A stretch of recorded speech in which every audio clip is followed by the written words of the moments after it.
السلام علیکم ورحمۃ اللہ وبرکاتہ۔ اصلاح معاشرہ چینل میں تمام دوستوں کا شکریہ۔ آج ہم ایک بیان لے کر حاضر ہیں۔ حضرت علامہ مولانا محمد ابراہیم صدیقی صاحب۔ عنوان ہے دل کی اقسام و امراض۔ آؤ تمام ساتھی مل کر سنتے ہیں مولانا محمد ابراہیم صدیقی صاحب۔ الحمد لله رب العالمين والعاقبة للمتقين والصلاة والسلام على سيد الأنبياء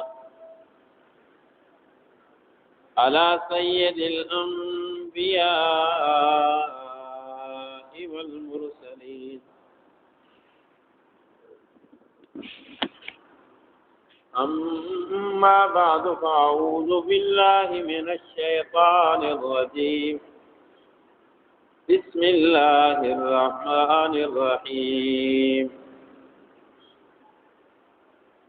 وما خلقت الجن والإنس إلا ليعبدون. وقال الله تبارك وتعالى في شان حبيبه إن الله وملائكته يصلون على النبي يا أيها الذين آمنوا صلوا عليه وسلموا تسليما. اللهم صل على محمد وعلى آل محمد كما صليت على إبراهيم وعلى آل إبراهيم إنك حميد مجيد. اللهم بارك على محمد وعلى آل محمد كما باركت على إبراهيم وعلى آل إبراهيم إنك حميد مجيد.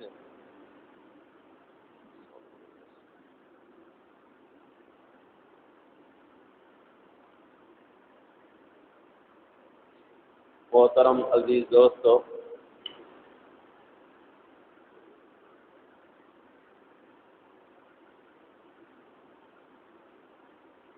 الحمدللہ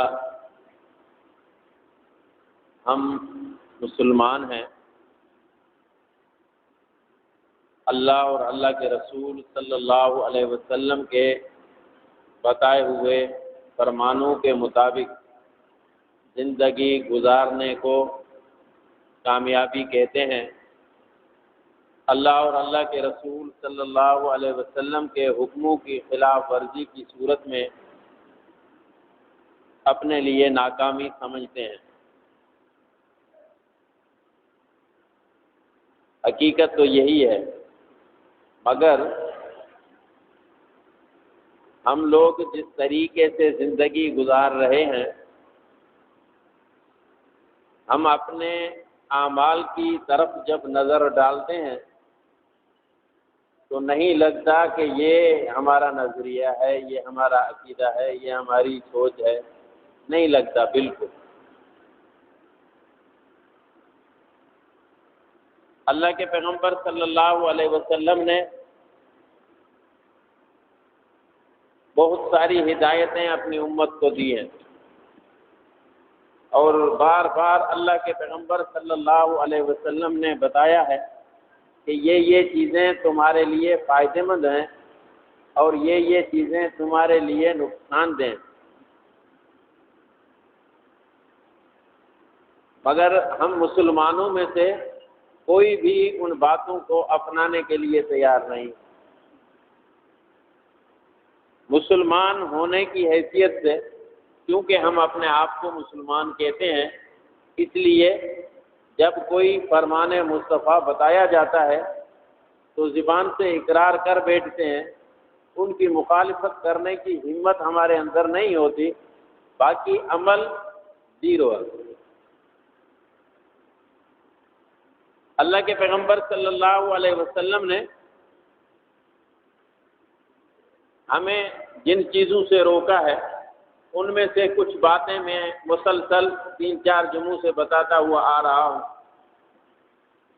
فضول گوئی، خام خواہ کی گپ شپ، ان سے اللہ کے پیغمبر صلی اللہ علیہ وسلم نے روکا ہے کیونکہ خام خواہ کی گپ شپ میں انسان کی زبان کنٹرول میں نہیں رہتی، اور یہی انسان کی زبان جنت اور جہنم میں جانے کا سبب بنتی ہے۔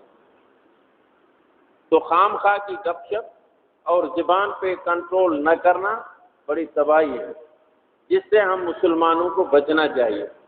دوسرے نمبر پہ نظر کی حفاظت کرنی چاہیے۔ بد نظری ہلاکت کا سبب ہے۔ بد نظری، اللہ کے پیغمبر نے فرمایا النظر سہم مسموم من سہام ابلیس، نظر شیطان کے زہر آلودہ تیروں میں سے ایک تیر ہے، تو اپنی نظر کی حفاظت کرنی چاہیے۔ بد نظری انسان کو بہت دور تباہی کی طرف لے جائے گی۔ بد نظری فساد کا سبب ہے۔ بد نظری زنا کی سیڑھی ہے۔ بد نظری نیک اعمال کی توفیق چھین لیتی ہے۔ بد نظری سے قوت حافظہ انسان کا کمزور ہوتا ہے۔ بد نظری کرنے والے سے شیطان امید باندھ بیٹھتا ہے کہ ان کی نظریں ادھر ادھر گھوم رہی ہیں، تبھی تو یہ میرے داؤ میں بھی آئے گا، اور بد نظری سے بالآخر یہ نتیجہ بھی نکلتا ہے کہ انسان اپنے ایمان سے بھی محروم ہو جاتا ہے۔ تو اس لیے یہ وہ کام ہیں جن سے ہمیں بچنا چاہیے، خام خواہ کی گپ شپ اور بد نظری، اور تیسرے نمبر پہ حرام غذا، ان سے بھی ہم مسلمانوں کو بچنا چاہیے۔ حلال کی طلب کرنا یہ عبادت ہے، اور حرام کی طرف بڑھنا یہ انتہائی نقصان دہ ہے۔ اللہ کے پیغمبر صلی اللہ علیہ وسلم نے بار بار اسی بات کو سمجھایا، تو ہم مسلمان ہونے کی حیثیت سے ان باتوں سے بچا کریں، زبان پہ کنٹرول کریں، نظر پہ کنٹرول کریں، نظر کی حفاظت ہو، حرام غذا ہمارے پیٹ کے اندر نہ جانے پائے، اور چوتھے نمبر پہ خام خواہ کا میل جول۔ اوپر تھی خام خواہ کی فضول گوئی، یہاں ہے خام خواہ کا میل جول، کبھی اس کے ساتھ جا کر ملنا، کبھی اس کے ساتھ جا کر ملنا بغیر کسی وجہ کے، یہ بھی انتہائی نقصان دہ۔ اور کچھ چیزیں ایسی ہیں جو ہمارے لیے بڑی فائدے مند ہیں، ہمیں وہ کرنی چاہیے، مگر ان نیک کاموں کی طرف ہماری قطعاً نظر نہیں جاتی۔ جو بندہ دکاندار ہے، بس اس نے اپنا مکمل مقصد زندگی اسی دکان کو سمجھا ہوا ہے۔ زمیندار نے اپنی مکمل زندگی کی محنت اسی پہ لگائی ہوئی ہے۔ فکر ہے تو زمین کا کہ زمین خراب نہ ہو جائے، یہ مسئلہ نہ ہو جائے، دکان والے کو دکان کی فکر، آفس والے کو اپنی آفس کی فکر، ہر کوئی جو جس میں لگا ہوا ہے، پوری توجہ کا مرکز یہ دنیا ہی ہے۔ ہر بندہ اسی دنیا کے پیچھے، ہر بندہ اسی دنیا کے پیچھے۔ ایسے محسوس ہوتا ہے ہمیں اپنے اعمال سے کہ جیسے ہمیں مرنا ہی نہیں۔ عقل مند انسان وہ ہے جو موت سے پہلے موت کی تیاری کرے۔ موت کی تیاری کا طریقہ یہ ہے کہ اللہ کے پیغمبر صلی اللہ علیہ وسلم نے جو ہدایات دی ہیں وہ ہم کریں۔ اللہ تعالی ہم سب کو توفیق نصیب فرمائے۔ جن کاموں کے کرنے کے اللہ کے رسول صلی اللہ علیہ وسلم نے ہمیں حکم دیے ہیں، اور اللہ کے قرآن نے ہمیں حکم دیا ہے، ان میں سے ایک چیز ہے اللہ کا ذکر۔ اب میں وہ اعمال بتانے لگا ہوں جو ہم مسلمانوں کو کرنے چاہیے، ہر وقت کرنے چاہیے۔ اللہ تعالی ہم سب کو توفیق دے۔ تو پہلے نمبر پہ ذکر، کہ ہر مسلمان کو اللہ رب العزت کا ذکر کرنا چاہیے۔ قرآن کریم میں اللہ رب العزت نے بار بار فرمایا ہے اذکر اللہ ذکرا کثیرا، اللہ کا ذکر کثرت کے ساتھ کرو، حتی یقال انہ لمجنون، اتنا اللہ کا ذکر کرو کہ لوگ کہیں یہ تو پاگل ہے۔ اتنا اللہ کا ذکر کرنے کا ہمیں حکم دیا گیا۔ اللہ رب العزت نے قرآن کریم کے اندر فرمایا فَاذْكُرُونِي فاذکرونی اذکرکم، اللہ فرماتے ہیں تم میرا ذکر کرو گے، میں اللہ تمہارا ذکر کروں گا۔ اس سے بڑا اعزاز اور کیا ہو سکتا ہے؟ فاذکرونی اذکرکم، تم میرا ذکر کرو میں تمہارا ذکر کروں، تم مجھے یاد کرو میں اللہ تمہیں یاد کروں۔ علامہ ابن سیرین رحمۃ اللہ علیہ فرماتے ہیں الذکر للقلب کالماء للسمک، فرمایا مومن کے لیے ذکر ایسے ہے جیسے مچھلی کے لیے پانی، جب مچھلی پانی سے نکلتی ہے اس وقت دیکھا ہوتا ہے کیا حال ہوتا ہے مچھلی کا، فرمایا مومن کا حال بھی ایسا ہونا چاہیے جب اللہ کے ذکر سے غفلت والا وقت گزرنے لگے، ہر وقت اللہ کا ذکر ہو، ہر وقت اپنے ہاتھوں سے دوسرے کام کرو، زبان سے اللہ کا ذکر کرو۔ لوگ کہتے ہیں ذکر وہ ہے جو اندر ہو، باہر والے ذکر سے کیا ہوتا ہے؟ حدیث میں آتا ہے کہ جو بندہ اللہ کا ذکر کرتا ہے اللہ رب العزت اس عضوے کو کے اوپر جہنم کی آگ حرام کر دیتے ہیں، جس عضوے کو اللہ کی یاد میں وہ صرف کرتا ہے۔ اب دیکھیں زبان سے جب انسان کہے گا اللہ اللہ، تو میں آپ سے پوچھتا ہوں اللہ کے رسول صلی اللہ علیہ وسلم کے فرمان کے مطابق زبان تو بچ گئی جہنم کے عذاب سے، ایسے نا؟ اب زبان بچ گئی، اللہ تعالیٰ قیامت کے دن زبان نکال کے اسے جنت میں پھینکیں گے اور ہم باقی کو جہنم کے اندر، ایسے ایک کی برکت سے سارے چھوٹ جائیں گے، کہہ دو سبحان اللہ۔ تو اس لیے اللہ رب العزت کا ذکر ہر حال میں، دھیان ہو تو اچھی بات ہے، دھیان نہ ہو تو بھی کرو۔ اسی لیے تو اللہ کے پیغمبر نے فرمایا حتیٰ یقال انہ لمجنون، اتنا اللہ کا ذکر کرو کہ لوگ کہیں یہ پاگل ہے۔ علامہ ابن قیم رحمۃ اللہ علیہ فرماتے ہیں ذکر کے متعلق فرمایا قوت القلوب ذکر اللہ، فرمایا دلوں کی قوت، دلوں کی طاقت، دلوں کی صحت ذکر اللہ، اللہ کا ذکر ہے۔ جتنا مومن ذکر کرے گا اتنا اللہ رب العزت ان کی دل کو طاقت عطا فرمائیں گے۔ ذکر کرنے سے انسان کی شیطان سے حفاظت ہوتی ہے۔ ہمارے دو بڑے دشمن ہیں، ایک اندرونی ایک بیرونی، یاد ہے بھول گیا؟ اندرونی کون سا ہے؟ بولو، نفس۔ بیرونی کون سا ہے؟ شیطان۔ اللہ رب العزت اللہ کے پیغمبر صلی اللہ علیہ وسلم نے فرمایا جو بندہ اللہ کا ذکر کرے گا اس ذکر کی برکت سے شیطان اس بندے سے دور بھاگ جائے گا۔ یہ آپ نے نہیں سنا؟ مؤذن جب مسجد میں کھڑے ہو کر اذان دیتا ہے، جہاں جہاں تک مؤذن کی اذان کی آواز جاتی ہے فرمایا وہاں سے شیطان بھاگ جاتا ہے۔ یہ اللہ کا ذکر ہو رہا ہے، ذکر کی برکت سے شیطان بھاگا جا رہا ہے۔ حدیث میں آتا ہے میرے آقا نے فرمایا لا حول ولا قوت الا باللہ، جو بندہ کہے گا شیطان اس سے بھی دور بھاگ جائے گا۔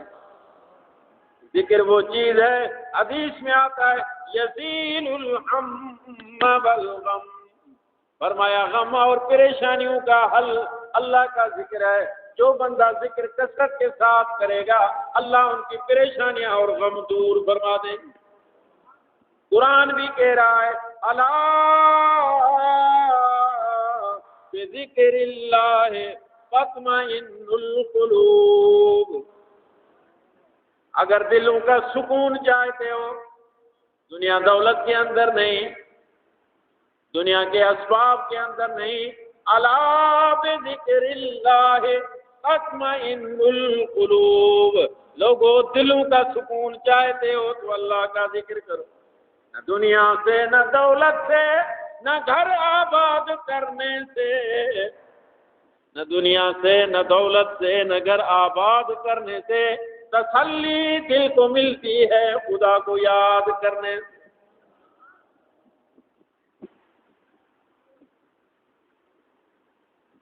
ذکر سے شیطانی تسلط ٹوٹ جاتا ہے۔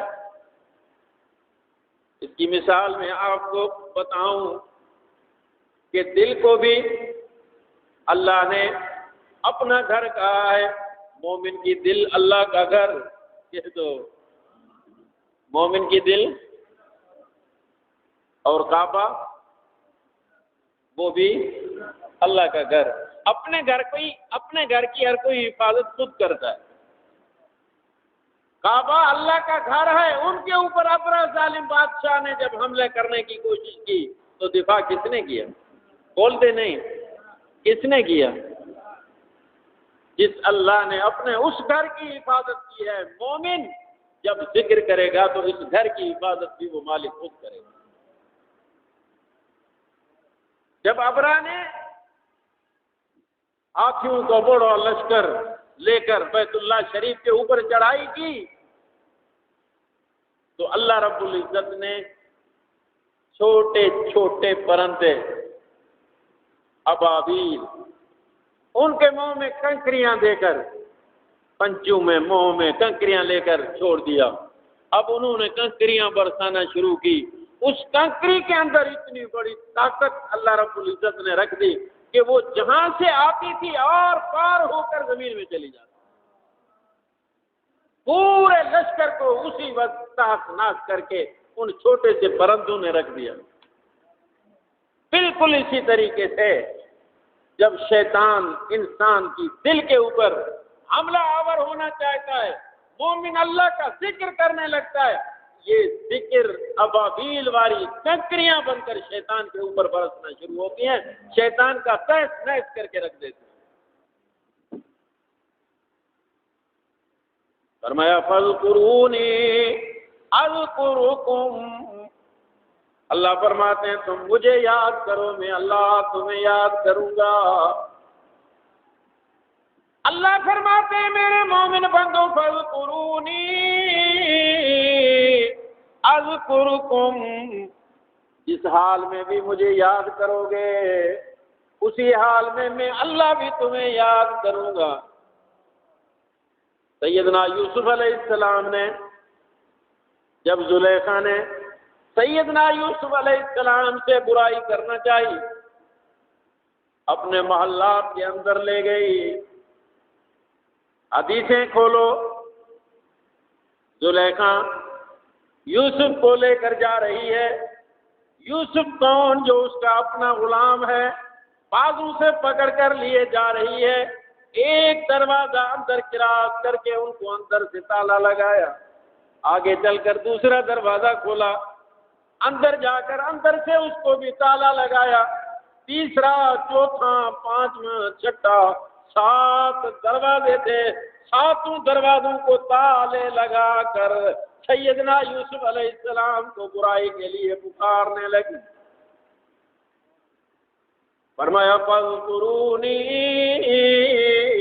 اذکرکم، اللہ فرماتے ہیں میرے بندو مجھے یاد کرو گے، میں اللہ تمہیں یاد کروں گا۔ جس حال میں یاد کرو گے اسی حال میں اللہ تمہاری مدد کروں گا۔ سیدنا یوسف علیہ السلام نے دیکھا ایک طرف اللہ کی طرف سے حکم ہے برائی نہ کرنے کا، دوسری طرف اتنے سارے دروازے اور تالے لگے ہوئے، کیا کرنا چاہیے؟ سیدنا یوسف علیہ السلام نے اللہ رب العزت کی دربار میں ہاتھ پھیلا دیے، قال معاذ اللہ۔ سیدنا یوسف علیہ السلام نے اللہ کے دربار میں ہاتھ پھیلائے، اللہ کو یاد کیا۔ اللہ رب العزت نے یوسف کو ہمت دے دی، فرمایا ان دروازوں کی طرف دوڑنا تیرا کام، سارے تالے توڑ کر دروازے کھول کر باہر نکالنا میرا کام۔ فاذکرونی اذکرکم، جس حال میں مجھے یاد کرو گے میں اللہ اسی حال میں تمہارا معاون اور مددگار بنوں گا۔ حدیث میں آتا ہے امام الانبیاء محمد عربی صلی اللہ علیہ وسلم نے فرمایا بنی اسرائیل میں ایک عورت تھی، اپنے چھوٹے سے بچے کو لے کر جا رہی تھی، جنگل کا راستہ تھا، اچانک بھیڑیا سامنے آ گیا، پرانا دور تھا، بھیڑیوں سے بڑا ڈر لگتا تھا، جگہ جگہ پر بھیڑیے ہوتے تھے۔ وہ عورت جا رہی ہے اپنا چھوٹا بچہ لے کر، اچانک بھیڑیا سامنے آ کر اس عورت کے اوپر حملہ آور ہوا۔ عورت جلدی جلدی میں اچانک پیٹھ پھیر کر بھاگنے لگی، بچہ ہاتھوں سے نکل گیا۔ وہ بھیڑیا آیا، بچے کو اپنے منہ میں لیا اور چل پڑا۔ حدیث میں میرے آقا صلی اللہ علیہ وسلم نے یہ بات بتائی۔ اب وہ بھیڑیا اس عورت کا بچہ لے کر بھاگا جا رہا ہے۔ مسلمانوں اپنی دل پہ ہاتھ رکھو، ماں اپنے بچے کو بھیڑیے کے منہ میں دیکھ کر کیا کیفیت اس کے اوپر ہوگی، کیا کچھ اس ماں کے اوپر گزر رہا ہوگا۔ اسی وقت سرد آہ بھری مالک الملک کی طرف، آسمان کی طرف نگاہ اٹھائی، بس آہ بھرنا تھا، آسمان کی طرف دیکھنا تھا کہ اچانک وہ عورت دیکھتی ہے ایک درخت سے کوئی نوجوان ہٹا کٹا پہلوان نیچے اترا اور اتنی اسپیڈ کے ساتھ اس بھیڑیے کی طرف بڑھا کہ بھیڑیا ابھی وہیں کھڑا تھا کہ یہ جا کر اس سے مقابلہ کرنے لگا۔ جیسے ہی سامنے پہنچا تو وہ بھیڑیا اس کو دیکھ کر ڈرا اور بھاگا، بچہ اس سے نیچے گرا۔ اس نوجوان نے وہ بچہ اٹھایا، اٹھا کر ماں کی گود تک پہنچا دیا۔ ماں بڑی خوش ہوئی، حیرت سے پوچھتی ہے نوجوان اتنا بڑا میرے اوپر تم نے احسان کیا، زندگی بھر میں احسان تیرا یہ نہیں اتار سکتی، ذرا اپنا تعارف تو کروا لیجئے۔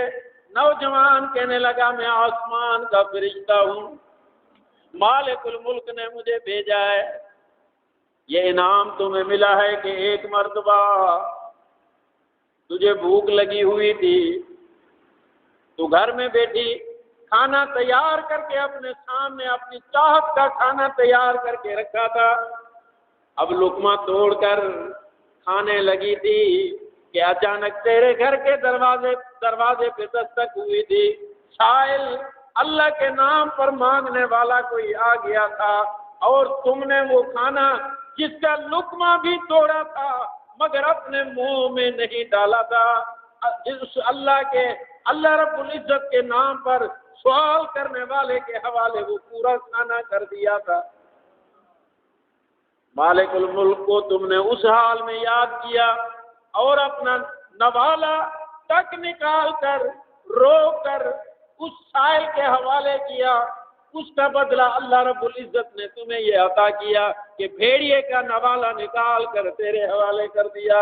فرمایا فَاذْكُرُونِي أَذْكُرْكُمْ، جس حال میں مجھے یاد کرو گے اسی حال میں اللہ تمہارا معاون اور مددگار رہوں گا۔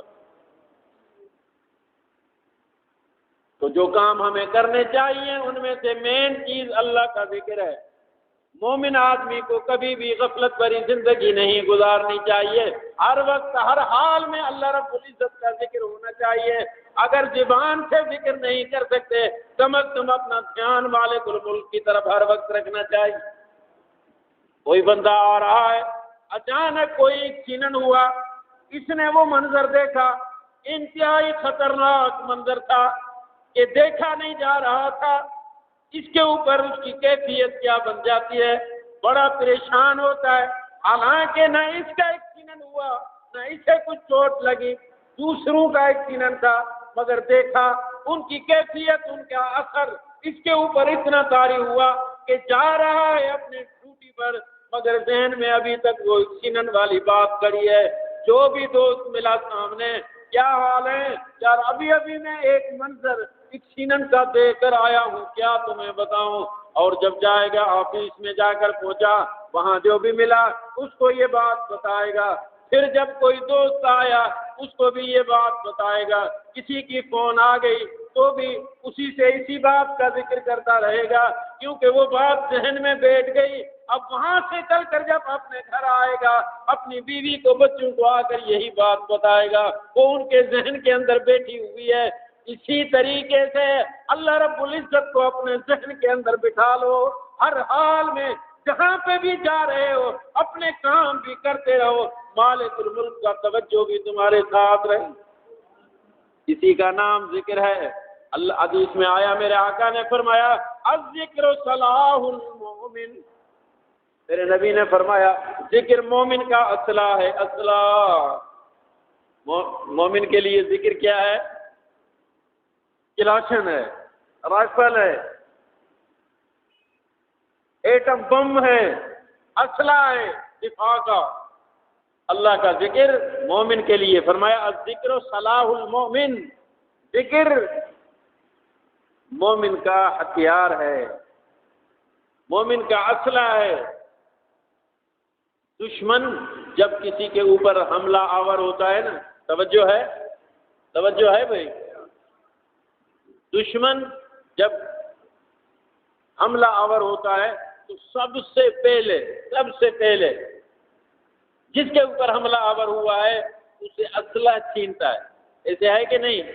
بولو یار، آپ نے دیکھا ہوگا ڈاکوؤں کے اوپر جب پولیس حملہ کرتی ہے تو سب سے پہلے کہتے ہیں ہاتھ کھڑے کرو، ہاتھ اوپر کرو، اپنے ہاتھوں کو صاف کرو، اپنے ہاتھ خالی کرو، کہیں اسلحہ تو تمہارے پاس نہیں۔ بھائی ایسے ہے کہ نہیں؟ دشمن جب حملہ آور ہوتا ہے تو سب سے پہلے اسلحہ ان سے چھینتا ہے۔ اللہ کے پیغمبر نے فرمایا الذکر صلاح المؤمن، ذکر مومن کا اسلحہ ہے۔ شیطان جب انسان کے اوپر حملہ آور ہوتا ہے سب سے پہلے یہی اسلحہ ان سے چھیننے کی کوشش کرتا ہے کہ کہیں یہ ذکر نہ کر بیٹھے۔ اگر ذکر کرتا ہے تو وہ گولیاں بن کر اسی شیطان کے اوپر پتھراؤ کا سبب بنتی ہیں۔ یہ میں نہیں کہہ رہا، اللہ کے پیغمبر نے کہا، اللہ کا قرآن بھی کہہ رہا ہے استحوذ علیہم الشیطان فانساہم ذکر اللہ، فرمایا جب شیطان انسان کے اوپر، مومن کے اوپر حملہ آور ہوتا ہے تو اللہ کا ذکر اسے بھلا دیتا ہے۔ تو ہم مسلمانوں کو چاہیے ہر وقت اللہ رب العزت کا ذکر اپنی زبان پہ جاری رکھے۔ اللہ تعالی ہم سب کو توفیق نصیب فرمائے۔ ایک ساتھی نے حضرت ابن عباس رضی اللہ تعالیٰ عنہ سے پوچھا، حضرت ابن عباس رضی اللہ تعالیٰ عنہ کے ایک ساتھی نے حضرت ابن عباس رضی اللہ تعالیٰ عنہ سے پوچھا کہ سب سے افضل عمل کون سا ہے؟ عمل تو ہم بہت سارے کرتے ہیں، ان تمام اعمال میں سب سے افضل عمل کون سا ہے؟ تو حضرت ابن عباس رضی اللہ تعالیٰ عنہ نے فرمایا کیا تم نے قرآن نہیں پڑھا؟ میں نے کہا قرآن تو پڑھا ہے الحمدللہ۔ فرمایا اگر قرآن پڑھا ہے تو اسی قرآن کے اندر تو یہ لکھا ہوا ہے والا ذکر اللہ اکبر، والا ذکر اللہ اکبر، اللہ کا ذکر سب سے بڑا عمل ہے، اللہ کے ذکر سے بڑھ کر کوئی عمل نہیں۔ جو بھی عمل ہم کرتے ہیں ان اعمال کی قبولیت اسی ذکر کی برکت سے ہوتی ہے۔ کون سا عمل ایسا ہے جس میں اللہ کا ذکر شامل نہیں؟ جہاد ہو اس میں بھی ذکر ہے، نماز ہو اس میں بھی ذکر ہے، حج ہو اس میں بھی ذکر ہے، روزہ ہو اس میں بھی ذکر ہے۔ جو بھی اعمال ہم کرتے ہیں ان تمام اعمال کے اندر ذکر شامل ہوتا ہے۔ تو ذکر تمام عبادات کا مغز ہے۔ ایک حدیث میں آتا ہے اللہ کے پیغمبر صلی اللہ علیہ وسلم نے فرمایا کہ فاذکرونی فی مہدکم اذکرکم فی لحدکم، اللہ نے فرمایا، اللہ کے نبی صلی اللہ علیہ وسلم نے فرمایا کہ وہ مالک الملک فرماتے ہیں۔ یہ حدیث قدسی ہے۔ حدیث قدسی اس حدیث کو کہتے ہیں جو اللہ کے پیغمبر نہیں، اللہ خود فرماتے ہیں، بات اللہ کی ہوتی ہے، روایت نبی کرتے ہیں۔ تو نبی نے فرمایا، اللہ رب العزت فرماتے ہیں فاذکرونی فی مہدکم، لوگو تم اپنے بستر پر سو کر مجھ اللہ کو یاد کرو، اذکرکم فی لحدکم، تم جب قبر میں سو گے تو میں اللہ تمہیں یاد کروں گا۔ اللہ تعالیٰ سے دعا ہے جو کچھ ہم نے سنا اللہ تعالیٰ ہم سب کو عمل کی توفیق نصیب فرمائے۔ وما علینا الا البلاغ۔ سنت